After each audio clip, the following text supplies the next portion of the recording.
from an education perspective, from a career perspective, things are a little bit pretty much same, but the culture is different. So the way you interact with people in Asia is completely different than how you interact with people in North America and Europe, right? So if you have a right visa, like if you have a work permit or a PR, I think you shouldn't have any issues in terms of going into the labor market.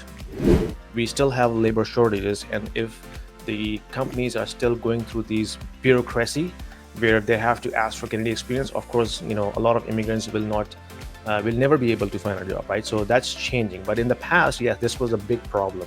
But one of the best way to address is, how you can sell yourself and to overcome that, Canadian experience thing. This is one of the biggest gap in terms of people coming from the tech background, because they tend to be very introvert. They don't really reach out to people. They just want to stay in their cubicle and do their job. In the past, it might have worked, but the way we are changing, I think this will require more and more, where you have to be very vocal and outspoken and be out in the crowd, and then you can basically network with the right individuals. They can get you support whenever they need. So I think this is very important, to be honest. But I think it comes down to your personal choice. US has a different culture, different environment. It's more aggressive, from a culture perspective compared to Canada. Canada is more laid back. It's it's more relaxed, to be honest, when it comes to having an aggressive culture in the company, right? So some people like it, some people don't like it, some people are workaholics, so they prefer to be in that culture and hunt for more opportunities. At the same time, US offers much better pay scale, right? The pay scale is much better in the US compared to Canada for the same job. Like if I'm working as a tech professional in Canada, if I move to US, I can easily increase my pay by 25%. Hello and welcome to another podcast at the Soft Skills channel. And today we will talk about how do you get into a technical role in Canada.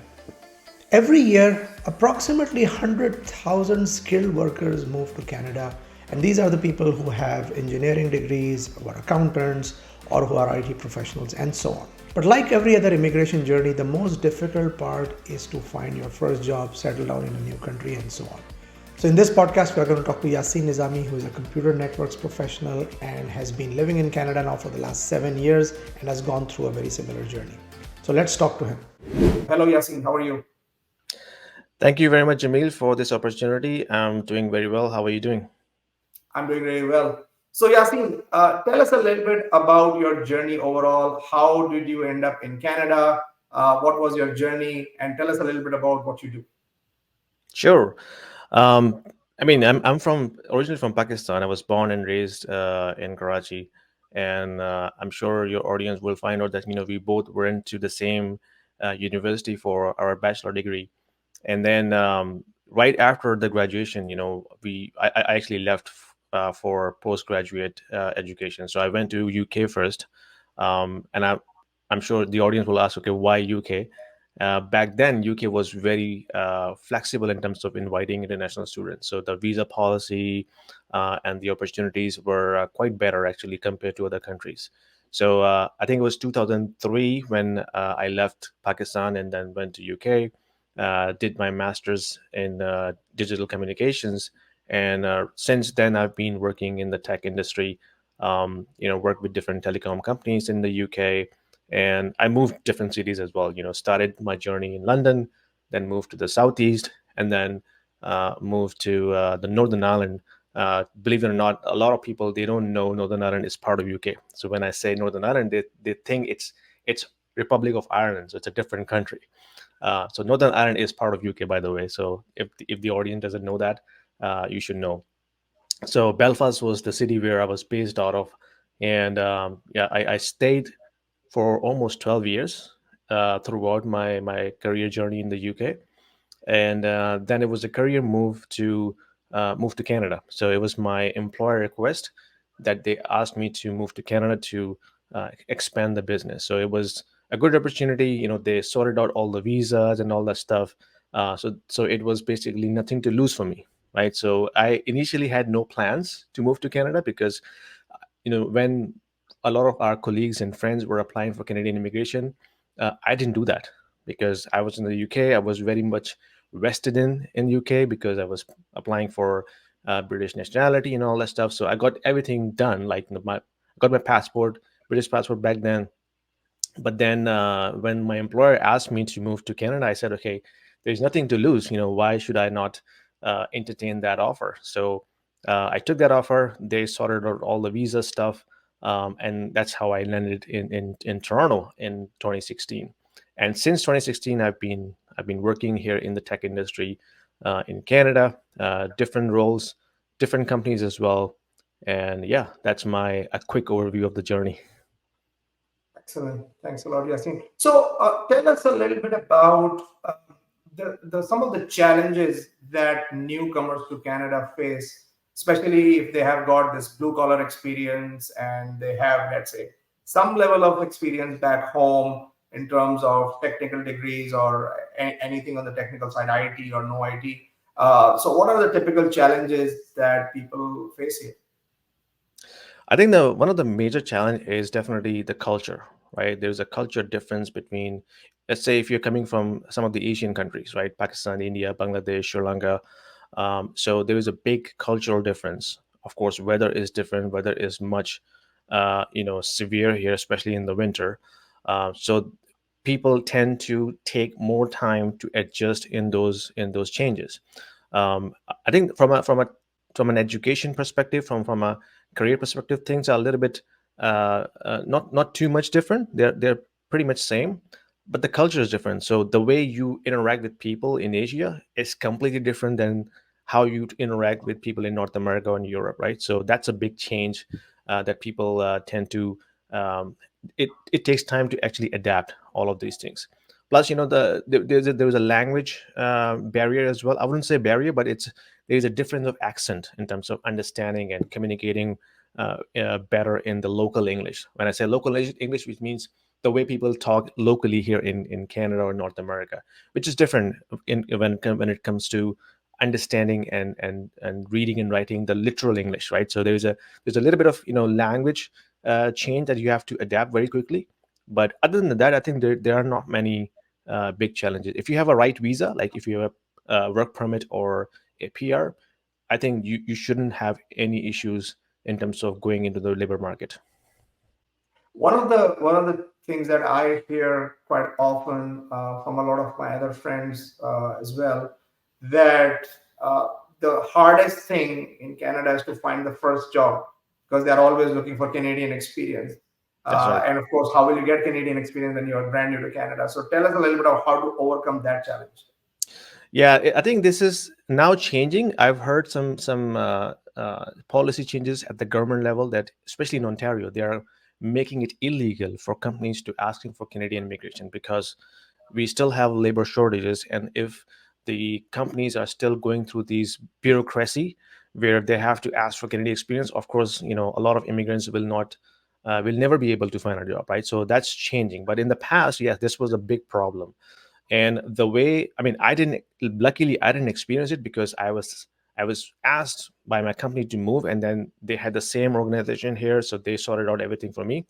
But for a newcomer, I think it's a big challenge because you have to convince the recruiter first before you get into the interview that why you should be hired or you should be part of the process for that organization who is basically hiring the talent. And I think there are a few ways to address that. But one of the best way to address is how you can sell yourself and to overcome that Canadian experience thing. Like you have multiple strengths that you can definitely highlight, and you can bring it at the top to make sure that the recruiter and the interviewer, if you get a chance, they know and they understand that you have a lot of other valid plus points. If they have to subside the lack of Canadian experience, they should be able to do that, because if you're bringing a lot of other stuff on the table, that make a big difference in terms of decision criteria. Yeah, and I think a very important aspect of that is your ability to network efficiently as well, right? Oh yeah. Because I made a video a while back. I'll put a link on here as well for people to go and watch it, which talks about the importance of networking. And a big part of networking is a lot of times we go on LinkedIn just with the intent of finding a job, but a big part of getting that is also giving, right? So it's important that your social media presence, especially when you are moving geographies and you're job hunting and all that, should not just be about, hey, can you get me a job? It's also about, like, Yeah. contributing to that community, and then automatically over time you will get some stuff back. So maybe can you touch a little bit about on the importance of networking as the newcomer in Canada? Absolutely. I think, and I can relate to that. One of the example, when I was in my previous role in Canada, and a girl reached out to me on LinkedIn, and I think she was new in Canada. I think she was from China or any Asian country, and she just wanted to have a chat. She said, "Okay, can I have a just coffee with you? We will talk about some, opportunities in Canada. My background, all this stuff." And she just needs some coaching from me. And I was surprised, a stranger can reach out to me and have this kind of conversation on LinkedIn. But then I realized, I think this is a very good approach to get into the network and then get to know people and understand their perspective. Because if you are talking to a 10-year experienced industry veteran, then you can get a lot of insights by just talking to them, over the phone or over a coffee for 10 minutes. And that can also give you some networking opportunity to uh, be in the network, stay in touch. Maybe you can ask them to review their resume or anything like that. So I think that can help. And this is one of the biggest gap in terms of people coming from the tech background, because they tend to be very introvert. They don't really reach out to people. They just want to stay in their cubicle and do their job. In the past it might have worked, but the way we are changing, we are going into a changing world. I think this will require more and more, where you have to be very vocal and outspoken and be out in the crowd, and then you can basically network with the right individuals. They can get you support whenever they need. So I think this is very important, to be honest. Excellent. And I'm so glad you mentioned the point about introverts, because I've also got a video on my channel about how do you become successful in the workplace as an introvert. So thanks for mentioning Mhm. that, Yasin. One related question, or topic I want to just touch on with you is, nowadays, especially for the newer immigrants, the way the Canadian immigration policy is working is that they are encouraging a lot of people to actually move not to Ontario, because Ontario is already full, and the same is the case with British Columbia and Vancouver area. But there are a lot of immigrants who are going to, let's say, the Albertas of the world, the Manitobas of the world. So they are moving more towards the prairies. And then those job markets are not as big as Toronto, Vancouver, let's say. Yeah. So does that challenge exist even in for tech roles? And how do we address that? Like, if I'm a new person, let's say moving from Bangalore to Winnipeg, and then 6 months down the road I realize that, hey, the job market here is really small. How do I navigate that challenge? Yeah, I think in the recent, let's say, 2 or 3 years, that has made a huge change in terms of the housing cost. So when you especially move to a country like Canada, and you have limited funds to survive, for the next 6 to 12 months, right? So you would want to have a place where you can optimize your expenses. I think that will be your first priority before you actually worry about your job, right? So I think in the past 2 years, we have seen a huge explosion in terms of the living cost in Toronto, GTA, as well as in Vancouver, which actually pushed people to move to other cities like Winnipeg and Calgary. I think Calgary is not that bad anymore, because if you compare this back into 2014, 15, where there was the oil market crisis, that actually pushed a lot of people out of Calgary, because literally there was nothing else apart from oil and gas. But now things are changing. I've seen a lot of tech companies are opening up their offices in Calgary, so that is attracting a lot of tech talent. And then because the housing crisis, the housing cost, living cost is much cheaper, which is basically attracting a lot of new talent in Calgary. Winnipeg, I'm not sure about it. I think it's a very small city, so the economy is much smaller. But I think Calgary is becoming one of the major tech hub after like Toronto, Montreal, and Vancouver. So I think as a newcomer, and I think you should focus on in terms of how you can optimize your savings and cost in terms of keeping your living cost at minimum, and then look for your career in terms of okay, and basically in tech, the hybrid work or remote work is very prevalent these days. Yes, some companies are pushing employees to be back into the office 3 days a week or 2 days a week, but you can negotiate that during the interview. Maybe you can negotiate a deal where for the first 3 months or 6 months you will continue working from home, and then move to the city where the job is required. That is possible, right? It's all about how you're going to sell yourself and negotiate the best deal. um, but I think the most important thing is how you can optimize your cost, because if you find a job in Toronto but your housing cost is way over your earning, then you won't be able to survive, right? So it has to be a balance where you have to maintain your expenses as well as finding a better job for your career. Excellent. So, you have a very unique experience, Yasin, where you have worked in the UK and also you worked in North America now. So, how do you compare? So, once again, I'm going to ask the question from the context of someone planning to move or considering immigration, let's say. And often, because I mean, I've gone through the same journey. So I remember back in the day when I was working on my immigration process, typically like some of the key countries that pop up on the map when you think about immigration are Canada, Australia, Yeah. UK. Germany was pretty popular at one point in time. I don't know what's the latest status there. US, of course, has become a bit more increasingly difficult because of the immigration process itself. Mhm. So, how do you compare, let's say, the tech job market in Europe versus the one in Canada? So I think by far, European market is much stronger than Canada. Like European market is much bigger because of the European region economic hub, right? So now because of Brexit, there are some restrictions from a visa perspective, but before that, it was just one big European land. And if you have a European passport, you can freely travel and work and live anywhere, right? So that was a major attraction for a lot of people to be part of any European city and be able to move around freely without any visa and work there as well. So that has produced a lot of opportunities for companies as well as the employees as well. Now after Brexit, I'm not sure how change that, because now I think if you are a British national or British passport holder, I don't think you can go anywhere in the European area and freely work there. I think you have to apply for a work permit, and then I think the process is not too difficult, but it is still a process to go through. So I'm not sure how much impact it has got on the opportunities, but for sure it's much better than Canada.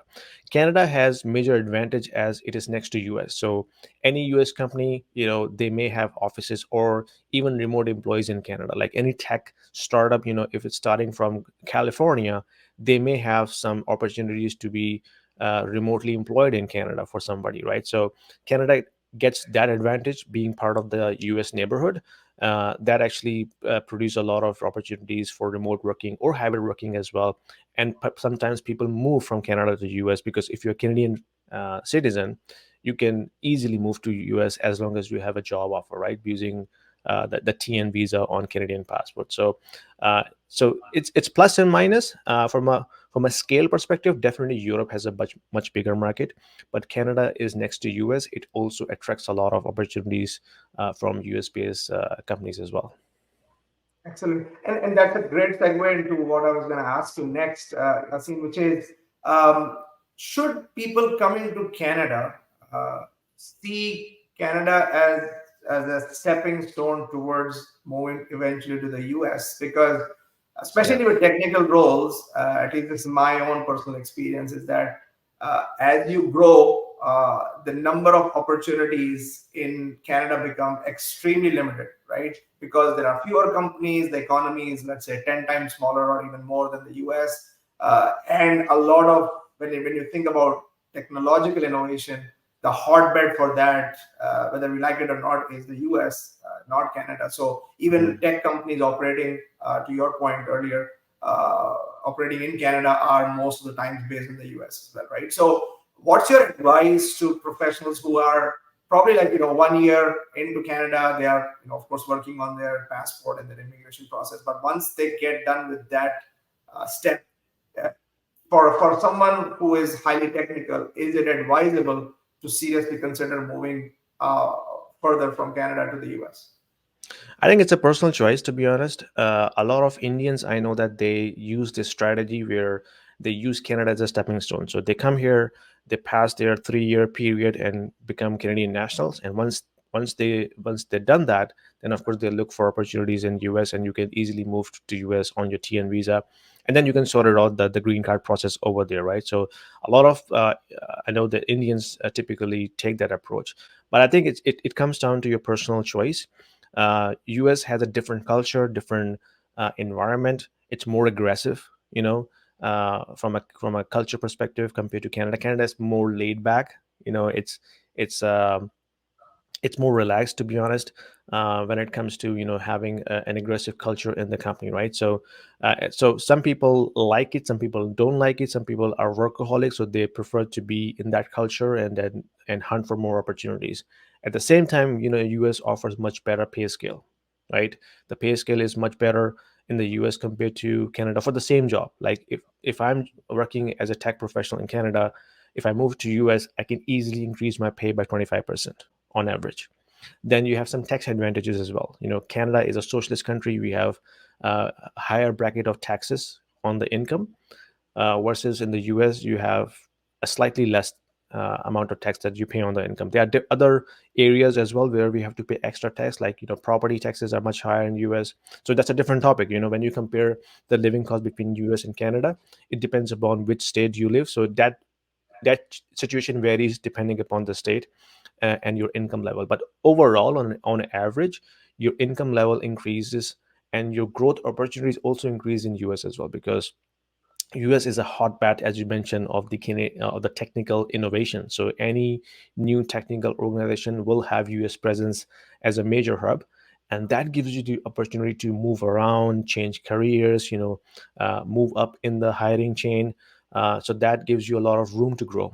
Versus in Canada, there's not a lot of opportunities. You can maybe continue doing one job for 10 years, then you will be looking around to see, okay, where can I find another opportunity somewhere, especially in tech. If you're in telecommunications, you have five major companies who rules the Canadian telecom network, and most of them, they buy each other, like Rogers buying Shaw.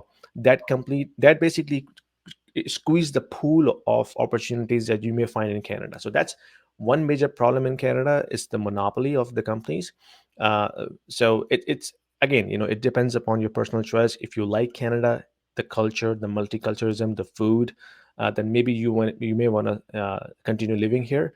But if you are hungry for opportunities, more jobs, more opportunities, better salary, and then you don't really mind the environment in terms of the multiculturalism, maybe you can move to US. So it's all about personal choices.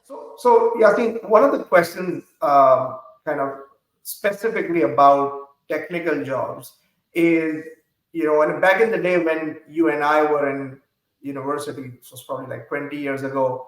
The typical path for technical people was that, okay, get your engineering degree or get your technical degree, maybe get an MBA, because that might help you land a job with a bigger multinational and all of that, right? That's Mm. what most people used to do.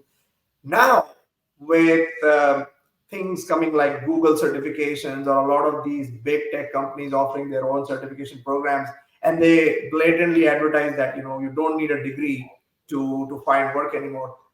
Has the importance of the 4 year college degree diminished? And then I will also ask you the same question about the importance of MBA, because I personally think like the importance of MBA has gone down significantly, but I might be wrong. So I just wanted to get your perspective from a technical lens. I think it's changing for sure. I wouldn't say it's diminished, but it's changing. And change is not bad. Change is good, right? The change is depending upon the need of the current market. So the need of the current market is different what it used to be 20 years ago. 20 years ago, when we were graduating, we were looking for jobs in corporate world, like big companies like Siemens and KESC and those companies. The hiring criteria for those companies was basically a graduate minimum, right, for a professional to be working in that company. So that was the requirement of that era in the tech industry. In the last 20 years, there was a huge change in the tech industry where a lot of startups came in and they become a multi-million or multi-billion dollar businesses in the 20 years time. Like Facebook, Google are the good examples, right? So the need of those type of businesses is very different now. So they want specific, unique, skills which can be used to do a specific task. That doesn't require a university degree. It will help you to basically grow your career over the long run, right? Maybe you can start with a startup as a technical support engineer or a developer, which may not need a university degree. But over time, when you grow your career to become a director, manager, that degree will definitely help, because that gives you the overall perspective in terms of understanding the overall engineering world. But every role has a different requirement. A junior role, starting role, where you're just getting started in a startup, it may not need a university degree to begin with, but as you move your career up, then definitely it will help. And again, the over the time, things will change. The type of jobs that we are doing right now, they may not exist 10 years ago, 10 years after, right? So our kids, who are going to grow up, they might be doing a completely different type of jobs that we are doing right now, and those type of jobs may not even exist today, right? So we have to see how the tech world will evolve with the AI and all that stuff. Things will change, and of course that will require a unique type of skills that may need some extra certifications, which may be complementary for the existing university education, but it may not be the sole requirement, for example, for finding those jobs. I don't know if I'm making sense. I'm just trying to throw some ideas. Yeah, yeah, absolutely. And I think the other aspect of that is what has really driven this change. To your point, is that first of all, change is the only constant, which is very clear, right? To your point, Yeah, 20 years ago, the market was very different, but now with technology, the disruption, a lot of unicorns have come up and a lot of like big companies have come up. And who knows what's going to be out there in the next 20 years? It's very hard to predict. So, one of the key skills one needs to have is, first of all, dealing with ambiguity, because sometimes we are all human beings and we yeah, like things our way. We don't want change, or we don't want a lot of disruption, right? But I think as a professional, whether you are in the technical field or not, it's very important to be comfortable with an ambiguous situation. So a lot of time, like right now, there's a huge scare going on in media about how AI is like the generative AI is so powerful, and mhm, chat GPT is just probably the tip of the iceberg, but it can replace jobs, it can replace people. But I think it's not, and this was also mentioned by another guest I had on my podcast recently, that AI is not going to replace the humans, but it's just going to replace those humans who are not upskilling themselves. But people who are able to learn those skills, which are like AI powered or AI enabled, they will, the sky is the limit for them. But that's just one example. There might be another new technology coming down the road yeah, in 5 years from now.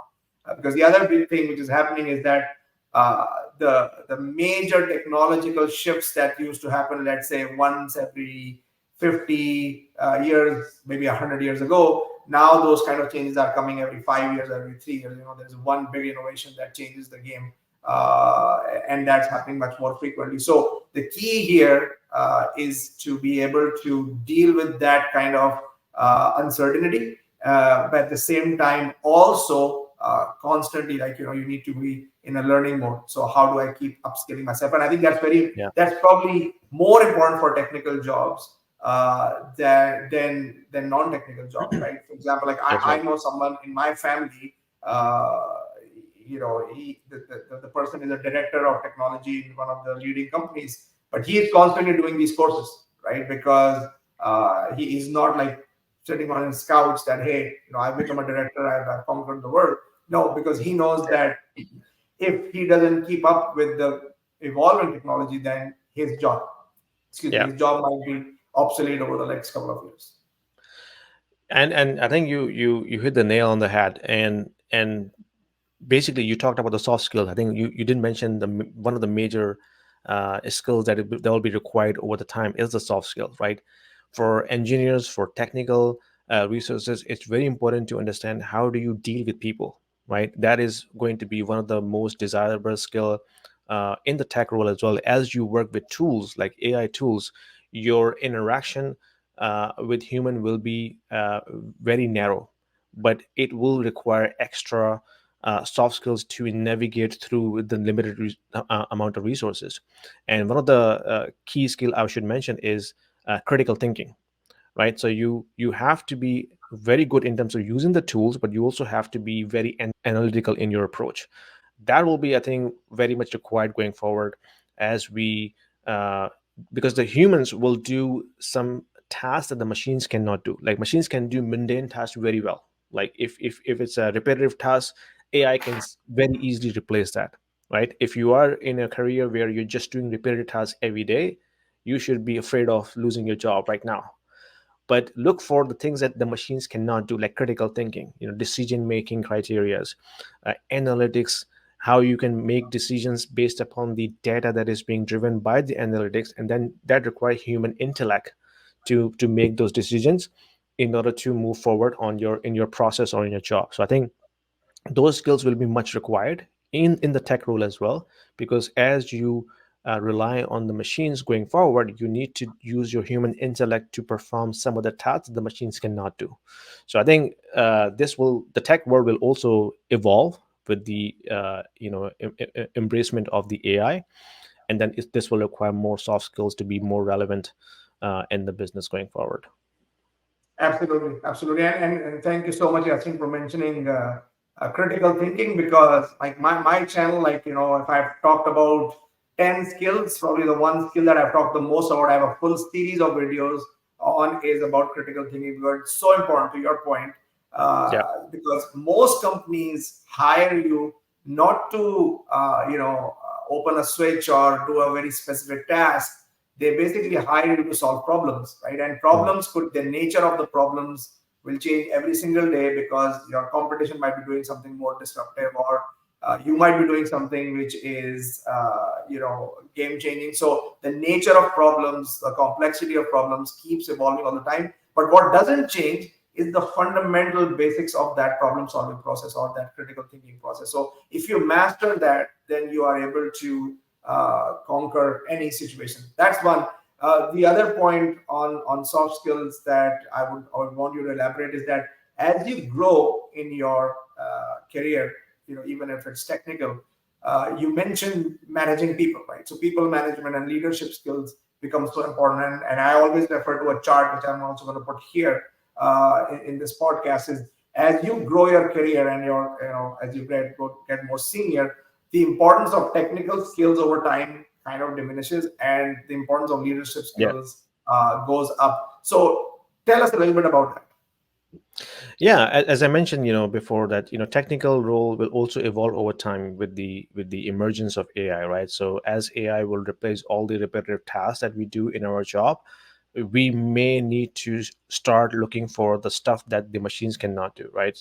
And of course, if you look back 30 years ago, when the computers were coming into the workforce, our parents were very scared of losing their jobs, right? Because they were handwriting all those entries, data entries in a file, and then they have to pass that folder on to other person, and that person will travel maybe like 50 kilometers to transport that document over to another person. That job is gone, like using the computers and internet. So the same stuff will happen with AI. There's a lot of repetitive tasks that we do that can be easily replaced by the AI. But then AI will create a lot of new jobs which we don't find right now. We don't know what those jobs will be, right? 30 years ago, when the computers were going into the workforce, we didn't realize how quickly and effectively computer can do the documents management, transportation of the document over the internet. We didn't even visualize that 30 years ago, right? Now it's basically a common principle. But same with the AI. Over time, we don't know how AI will create new jobs which humans will do in the future. We don't know yet. over time we will realize how new jobs can be created with the emergence of AI, and human needs to be in the learning mode, in the adaptation mode, to understand, okay, what other things that we can do to complement AI, and then be able to perform our job much better by leveraging AI tools that we have at our disposal. So I think that's what I'm looking for in terms of, okay, how the future will unfold with the emergence of AI. Definitely there will be new type of jobs that will be created, which we will have to be looking for, and then improve our skills to be able to do that. Excellent. Great. So Yasin, as we come towards the end of this podcast, for anyone who is aspiring to be in Canada, or someone who has just landed here, looking for a technical job or has just started one, what are the three pieces of advice you would like to give them? Um, as I mentioned, soft skills is going to be a different, a more important skills in your career, right? So if you are very much technical, you have spent a lot of time sitting in your cubicle, working on your computer. It's time to learn some soft skills, be able to speak, properly and effectively, be an active speaker, be able to outspoken, go in the crowd, do networking, know people who are very good in your career, network, and then get coaching. Right, coaching is very good. Reach out to the people who are very expert in your industry. Maybe ask for a coffee or a lunch or just a 10 minutes phone call and talk to them, right? Understand their perspective, and that will give you some opportunity to network and then be connected with the big network of professionals, which may help you to find a job or internship or anything, right? So that's definitely one piece of advice that I will give to a newcomer who has nothing in their plate right now apart from applying for jobs. Reach out to the expert people, make connections, get guidance, take coaching, and then act accordingly, right? So there will be definitely a lot of jobs in Canada. You just have to be at the right place at the right time. Excellent. And I think one thing I just want to touch on is that whenever someone does networking, people expect that, the first email I'm going to send or the first message I'm going to shoot on LinkedIn, somebody's going to respond. That's not going to happen. So as you do it, a big piece of kind of, advice there is, keep in mind that your success rate will be the typical success rate that you have in any marketing campaign, right? Which is 10% or less. So Yeah, if you send out 100 messages and even if 10 people respond, you are doing great. You're not doing good, you're doing great, right? yeah. So I think people Even need 10% is much to. higher. I was expecting 3% maybe. Yeah, yeah, there Yeah, you go. Yeah, yeah. absolutely. So I think what you need to go into this kind of cold calling, networking with this mindset. Otherwise, you'll get frustrated very soon and you'll give up, and then it will start a vicious cycle, which is going to affect you psychologically. So that's very important. The other advice I would also give is, don't just get hang up on your current career. Like if you are doing, let's say, an operations job, operations engineer or tech support, don't just get stuck in that particular job. Look around, change, broaden your horizon, and look for other opportunities that may be relevant to your skill set, right? For example, if you have spent 10 years in doing tech support, doesn't mean that you have to continue doing tech support in Canada as well. You may be looking for another job, which uh, may not fit 100% on your criteria, but it will match some of the skills that you already have. So broaden your horizon. Look for other jobs as well that you haven't done before. That way, that also may help you to upskill your skill set, and then be able to look around which you haven't seen before, right? So that's another thing that people should also look into it. So the third skill that I can also mention is be relevant in terms of certifications. So in tech industry, certifications matters a lot, especially the latest certification. Every company who was startup 20 years ago, now it's a giant corporation. They may have their own set of certifications which will be required to be able to work in that company. Like Google publishes their certification very openly. So if you want to work on Google products, you have to have some Google certification on your resume. If you are working on Amazon products like AWS, you have to have AWS certification. If you are working in a Microsoft environment, you need to have Microsoft certification. So it depends, where you want to go, but you must have some relevant latest certifications on your resume, because this will help you to be picked up by the recruiters. Because when recruiters run their query in the database, they have millions of resumes there, but they will the algorithm will pick up the latest certifications on the resume. So it will improve your chance to be picked up by the recruiter in the pool, and it will help you to land a position in the interview. It doesn't give you a guaranteed slot, but it will improve your chances to be picked up by the recruiter and being interviewed by the companies as well. Excellent. Well, Yasin, thanks a lot once again for joining us today. I think what you have shared with us are great, like nuggets of valuable information for anyone who is new to Canada or who is planning to come to Canada. So I really, once again, thank you for taking the time to talk to us today and coming on the Soft Skills channel. So good luck with whatever you are doing, and then let's connect soon as well. Yeah, thanks for the opportunity and good luck in your journey as well, Jamil.